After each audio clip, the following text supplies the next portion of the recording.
amount of change in how I've been able to treat this disease, it's unbelievable. And that's due in large part to JDRF.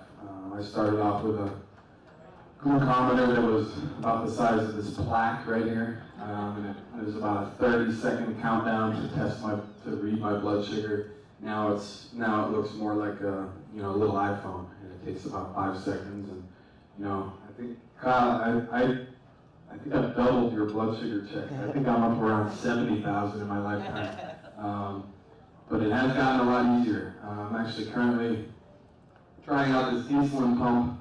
I've always used insulin pens or injections, and I'm actually in the middle of a trial phase with a new insulin pump that literally looks like an iPhone. It's a touch screen, and it's pretty cool. It's pretty user friendly, and it's certainly come a long way since I was first diagnosed, and that's in large part to the funding that JDRF gets and all the research, the great research that they've done. Mike alluded to this breakfast that we had an opportunity to have with Dr. Aaron Kowalski, and the things that he tells us about how close we really are to not just finding better treatments, but for finding a cure.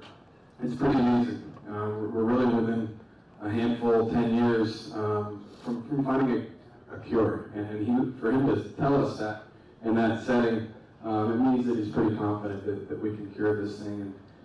And that's just due in large part to JDRF and all the research that's out there.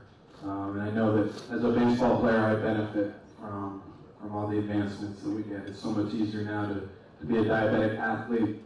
I got an opportunity when I played with the Chicago Cubs to meet Ron Santo. He was our radio announcer. For those of you who don't know, he was a Hall of Fame third baseman for the Chicago Cubs and a diabetic. And when he played, he basically hid his disease because there was that stigma attached to diabetics that they couldn't do things that normal people could do. And he played his whole career essentially hiding his disease, never really checked his blood sugar, certainly not in the dugout or on the field like I do so often. And I think if he were here today, he would be so proud of how far we've come along. He passed a couple years ago, but I had the pleasure of meeting him and speaking with him about his experiences, and it just goes to show you how far we've come and how close we are now to finding a cure. So thank you everybody for coming out. Hope to see you next day.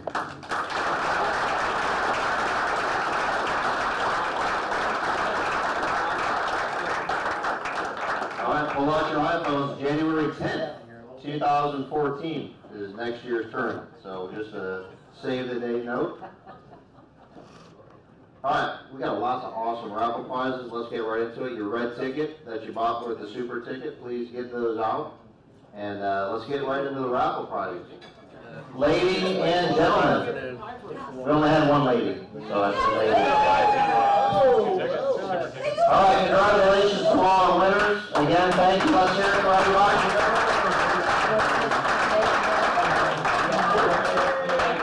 I want to give our sponsors one more thank you to Winghouse, Hooters, Pine Pay, Bouchard Insurance, Bud Group, Verified Label, Rooms to Go, Provide, and JP Morgan Chase. Let's hear it for our sponsors.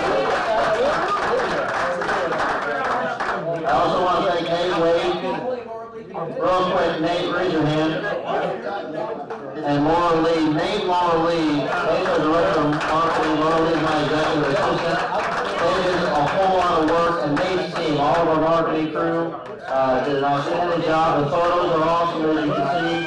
If you need anything from us, please let us know. You all got team photos for a donation to JDRF. If you want to make a donation, Sam Fuld will stay here for a few minutes and sign your photos if you want. Anybody else want to say anything? Anybody else want the podium? Are you sure? All right. Thank you very much. Have a great night.